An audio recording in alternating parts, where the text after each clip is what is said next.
Hey everyone, this video is a problem set about carbohydrates. So let's just get right to it.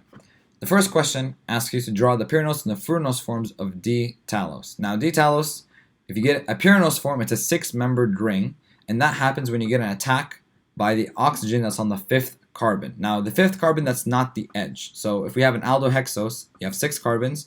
The first carbon is an aldehyde. Last carbon is the edge carbon that has an alcohol, but it's not a chiral carbon. So what we're talking about is the last chiral carbon. If it's the fifth one, if we have a fifth carbon and it's a chiral carbon, you get a pyranose form, six-membered ring. Furanose is a five-membered ring. That happens in an attack on the fourth carbon if the fourth carbon is a chiral carbon. So over here, this carbon right here is carbon number 4. It's chiral, and an attack by this oxygen over here that's on the fourth chiral carbon onto the aldehyde gives us the furanose form, the five-membered ring. That's how it happens. The main concern with this is how do we draw the oxygens? That's the main concern.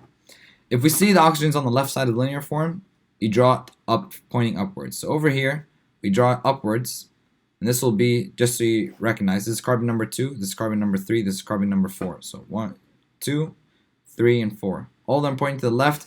In the pyranose form, we point them upwards on the Haworth projection, right? On carbon number 1, which is the aldehyde, you get anomers, which we'll cover in the next question. But since you already know there's always two anomers, just write HOH, or you can draw both anomers if you would like. But this indicates that you have two anomers, and you can indicate as well in the naming alpha and beta talopyranose. Now with furanose, you have an attack by the chiral carbon that's the fourth chiral, not the fourth chiral carbon, but the fourth carbon that is chiral, right? Which over here in this case is the third one. Anyways, after that, whatever is attached to it, so the chiral carbon, another chiral carbon plus the edge carbon over here that's not chiral, that is this group right here. So that makes this over here the fourth carbon, right? And this is the oxygen on the fourth carbon. This makes the carbon number 1, 2, and 3. And so we write OH pointing up, because on carbon 2 and 3, our OH group is drawn to the left side of the linear form. And over here, we know that we have two anomers. So this is how you draw your pyranose and furanose forms. Now, when it comes to anomers, which is how do we draw the oxygen on the first carbon, which is the one that has the aldehyde. We know, remember that the aldehyde switches into both an oxygen that's pointing down and a group that's the oxygen pointing up. So the one that's pointing down is alpha, one that's pointing up is beta. And we want to draw the two anomers of D-lexose in this case scenario. Now, D-lexose, interesting thing about it, is not an aldohexose, aldopentose, which means it has 5 carbons. 1, 2, 3, 4, and 5, right? Now, this means that if we were trying to do an attack, the largest ring we can possibly get is an attack by the last chiral carbon, which is over here, carbon number 4, onto carbon number 1. So we get a 1, 2, 3, 4, and then the oxygen, which is a 5. 5-membered ring. So this will be a furanose form. So we'll have an oxygen, and you have 4 carbons attached to it. You have on carbon number 4 the 5th carbon, so that's the CH2OH group. And then on carbon number 3 and 2, the oxygen is pointing to the left. So you have an OH pointing up and an OH pointing up over here. And then for the first carbon, you have the anomers. So if you draw it pointing down, this is your alpha D lexopyranose. Or furanose, I mean. If you're pointing up, that's going to be beta. So for now, we're going to draw the alpha. And if you just want to draw the beta, all you have to do is just flip this oxygen, make it pointing up, and that's your beta D-lexofuranose. And so this is what I have to do with an aldopentose. Now let's do something a little bit easier, which is the enantiomers of these linear forms. If you have D-galactose and you want the enantiomer, all you have to do is flip the chirality of all the chiral carbons, and that's how you get it. So the enantiomer of D-galactose is L-galactose. And the way to draw it is just flip the oxygen. So if the oxygen over here is pointing to the right, now it's pointing to the left. Over here pointing left, now it's right. And the same thing goes over here. And this is how you draw L-galactose. You just have to flip all the chiral centers, right?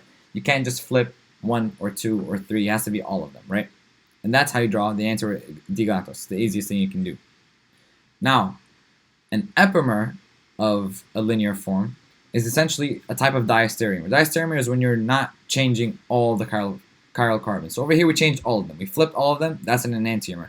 Diastereomer is indicating you haven't changed all of them. An epimer is when you only change one of the carbons. So let's, for example, maintain this carbon chirality over here, this one over here, this one over here.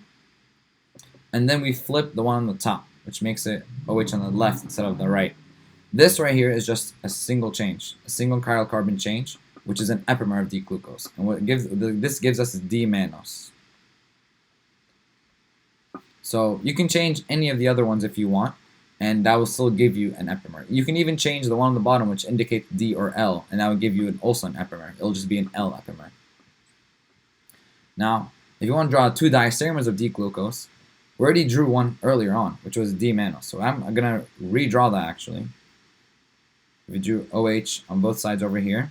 This was D-mannose, and D-mannose counts as a diastereomer. It's just a special type of diastereomer that they call an epimer. It's only one carbon that's changed. So this is D-mannose. Another one we can change is by flipping this carbon right here, so carbon number 3, to the right. So 1, 2, 3, and all we get is OH all on the right. And this gives us D-allose.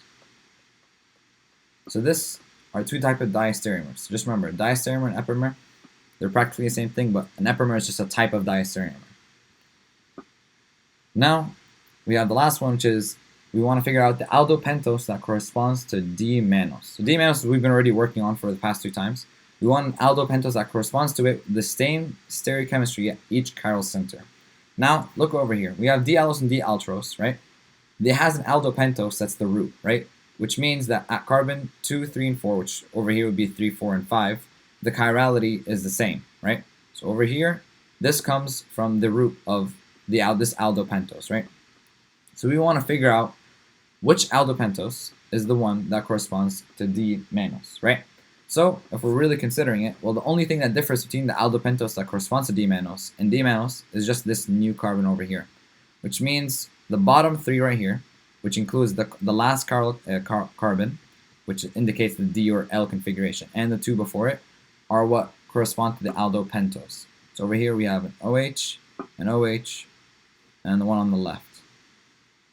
And this one right here is an aldopentose called D-arabinose. And that's it. So that's all there is to this problem set.